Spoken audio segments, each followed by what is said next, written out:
How you doing, guys? Gore TC here, and I think this is too loud. I am so sorry. Uh, Hi.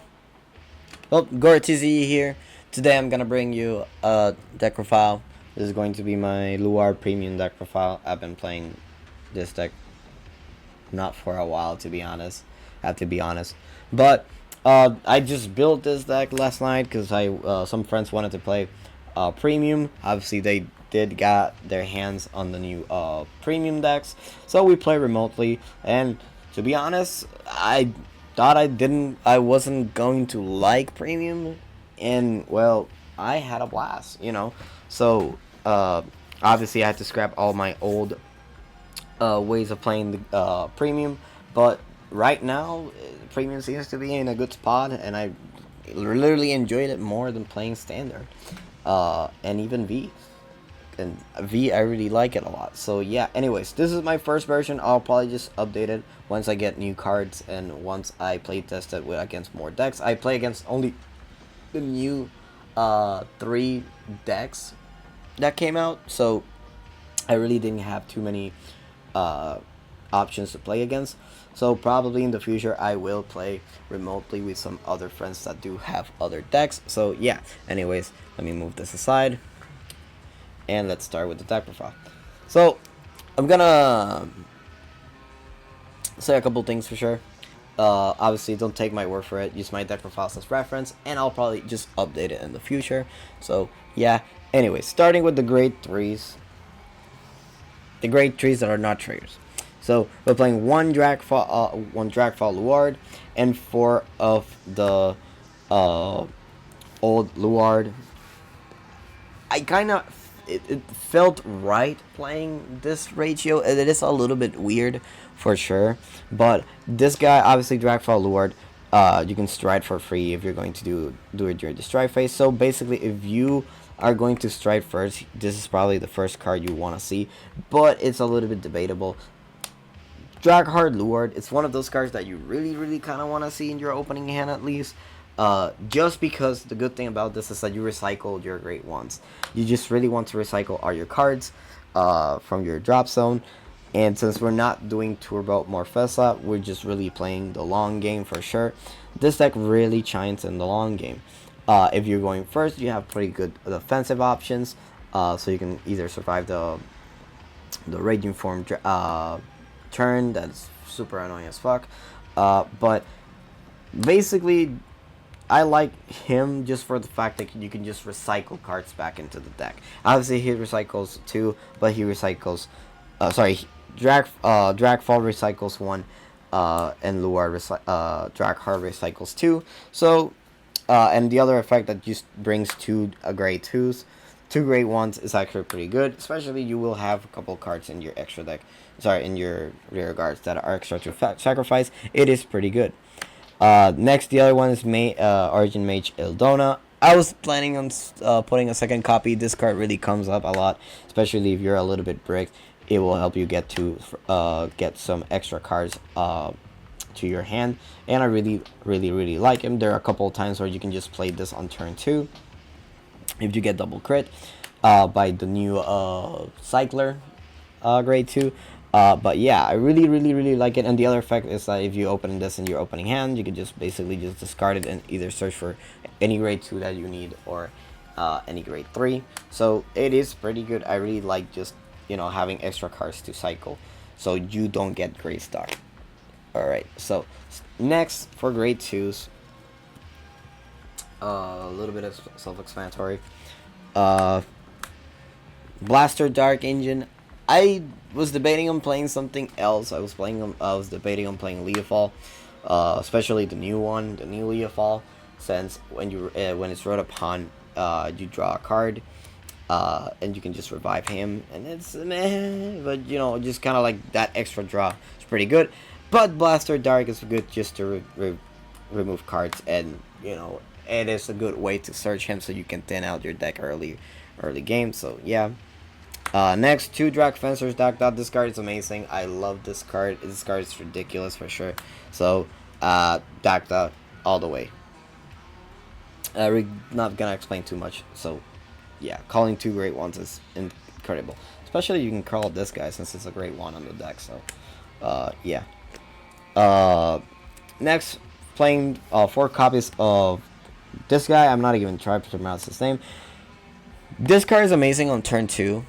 If you get double crit, so you can just so you can just go ahead and play him. Obviously attack with the Vanguard, or you could just attack with this, use effect, counter blast. Obviously you have to boost it with something. Then call Eldona, and then attack with Eldona, or sacrifice the entire column, and so you just draw 2 cards, and put a little bit more extra pressure on your opponent. So having one Eldona, if it goes to the damage, it sucks a little bit. But you could kind of call a couple other cards like Charon, so you can kind of like countercharge that again. And get that great one from your soul back into the drop zone, so you can have ritual for the future. So yeah, really like this as of now. I think my first draft, I was playing one more Fessa from V. I really did not like her, but yeah. Alright, next for the great ones, we have a shit ton of great ones, but they're not the best, kinda. So we're playing the mains. I was playing one Nemain for Overdress just to draw 2, but I really didn't like the counterblast, so I cut her and play the Fort copy. Just to get to that Blaster Dark is pretty good. I really like it. And obviously this gets you access to other cards just to sacrifice. You can get another copy of herself just to, get rid of it in case you need to get extra, extra bodies on the field to sacrifice. So the good thing about it, if you open this in your opening hand, obviously you get Blaster Dark. The next turn you get something extra for this if you have this guy, so you can just basically tap and get something in the back, and you just go from there. So that's kind of like the reason you really want to see like an main in your opening hand. So obviously this you can discard it at the beginning of your right phase if you're grade 0 or grade 1, and you can either fetch for this or something else that you need. So yeah. Next, I'm playing 1 copy of Branwyn, and this is where my comment section will probably go wild. I am playing 2 V Niece. So this and this could be the one that generates crest, the Niece that generates crest, because obviously I am playing the grade the grade 0, this guy. So obviously the crest, it's obviously the best option for sure. The only problem that I notice about the crest is that yeah, you get extra power, you get to recycle cards and all the stuff, but the only problem that I notice is that the Niece doesn't do anything else once you get the crest. So I kinda wanted to play this Niece for sure, because if you open this Niece, at least you filter through your deck, look at top 7, try to find Draghard Luard. If you don't get it, then it's understandable. But the other effects that if you can call her Soul Blast 1 and retire, I think your opponent chooses one of their rear guards and retire it, yeah. So it basically just slowly gets rid of your opponent's cards for sure. So that's the only reason why I really like this one over the one that generates a crest. Obviously, I only have 1 copy of the crest generator for sure, but it really sucks when you really don't get it there, and there's situations where you are not going to get the one that generates the crest. So I would prefer going more for the main than for the crest. That might be a controversial topic for sure to talk about, because obviously the crest is amazing, but as of now this could be either a budget friendly deck for sure, but I really like this. You could play the old Niece for sure if you want. You could get rid of the Blaster Dark and play Leofall, so you have more ways to filter through your deck and get access to your cards. So that's kind of the reason why this Niece I really like it, because in the long game she gives you more value compared to the overdressed one that just gives you the crest. Now, so I'm only playing 2 copies because I can't find my other 2, but I prompted to play 1 Branwyn just for the only reason that if you have 3 great ones in your graveyard, she basically turns into a 13. So late game, this is actually pretty good, compare with Morfessa and all the other shit, you know, give this triggers and just go from there. So it kind of hits some of those magic numbers. And same thing with this switch right here. If you're ritual 5 and you are grade 4, this gets plus 7, so it's 14 with resist. The resist is kind of like the important part for me, that I really like it, because I did at one time play with Chrono Jet and they really can't choose this, so it's kind of like, yeah, guarded or not type scenario. But yeah, obviously this might be a little bit controversial for sure. The other thing for sure is that playing the Luard from V format is not bad. Now, if that is the case, I will prompt you guys to play two regular ones, two Vs, and then this one is the drag driver. Just in case. I did play that one. I really like it because the force markers really puts a lot of extra pressure. But just the fact that the the if the drag driver goes to the damage early, you are kind of screwed. So yeah. Anyway, so round up the great ones. Obviously, I'm playing the Elementaria, Drax, Eras. I really like this a lot. I don't really know why, but I really like this compared to other PGs. One Honolulu. I was thinking of playing a second copy, but I think one is okay.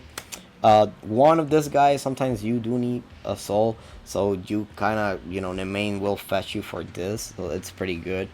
And obviously, yet again, it's another body that you can call with the main soul charge and then just kill it with something else that you need, so it's pretty good.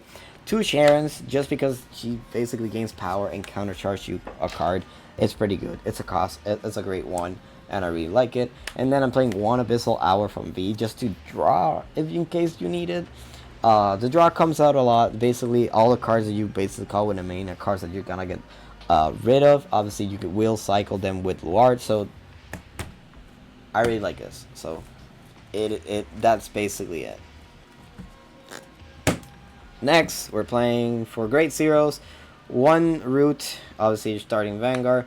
One of this guy, and then this card that I don't understand the ruling, but it says that if your opponent's Vanguard attacks more than 2 times, you can choose a unit and cannot be hit. So, yeah, anything that stands multiple times just stops it. Especially the Raging Form Dragon. If I'm not mistaken, it works like that. Yeah, your opponent Vanguard attacks more than 2 times. I imagine that's worked like that. Correct me if I'm wrong. But this card came out a lot, and I really loved it. So, yeah. Obviously, this could be something else, to be honest. It could be another grade 3 if you need it, but I really, really like it. Next, playing this one.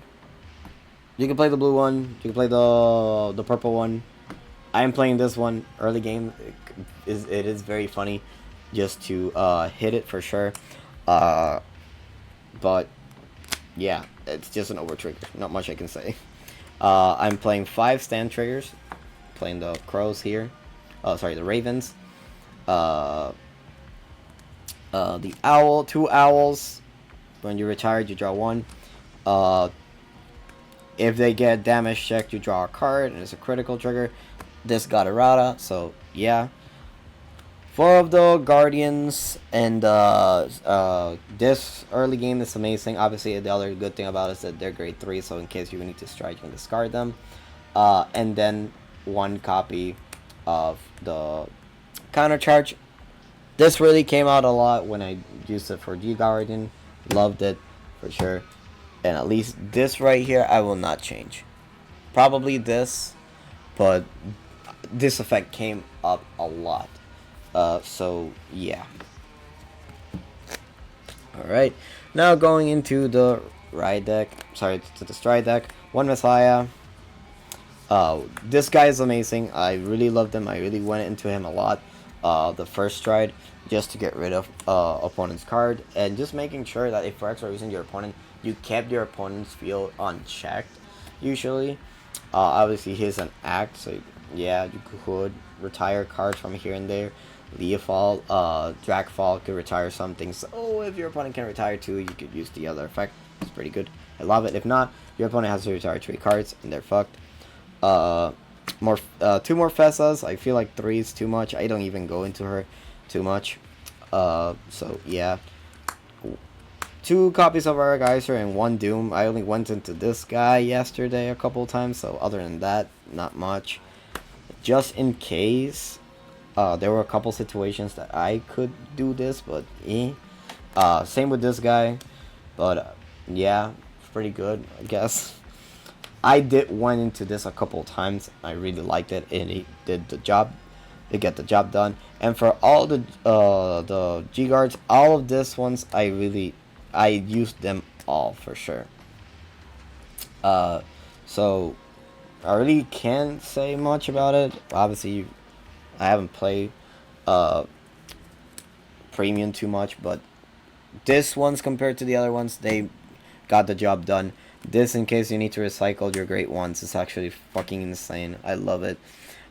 This one draws you a card, moves stuff from the field to retire. It's actually pretty good too. I really like it. This one is just Soul Blast, so in case you don't have a counter blast, like to use the perfect guard effect for this one, is pretty good. And he gets pretty big. And then her, just to go through your entire field, your entire deck, if you don't have grade ones in your drop. Love it. So yeah. And obviously that the other one could be a good setup for Morfessa. So yeah, that's it. Obviously, I'm not an expert in this. I'm just playing casually now, since the new Stride decks came out, and I see a lot of people playing it, and well, even my friends decided to play. So yeah, obviously I will do a couple changes from here and there. But the only thing that you might want to change, if you want to go for either a little bit of a budget version, is just to play 2 of the V1s and the 1 Drag Strider, and it will also work, and cut 1 Neme and put the Neme from Overdress. Just in case you go first, you could just put 1 grade 3, and your front row units will get, I think your front row grade 1 units will get 1 critical, so it's pretty good. And obviously the force markers put a work pretty well. So yeah, anyways, that's it for the deck profile. You guys enjoy it. I'll probably do another one, update it a little bit better. I will see if I can get a couple games up and going. And yeah, that's it. Thanks for watching.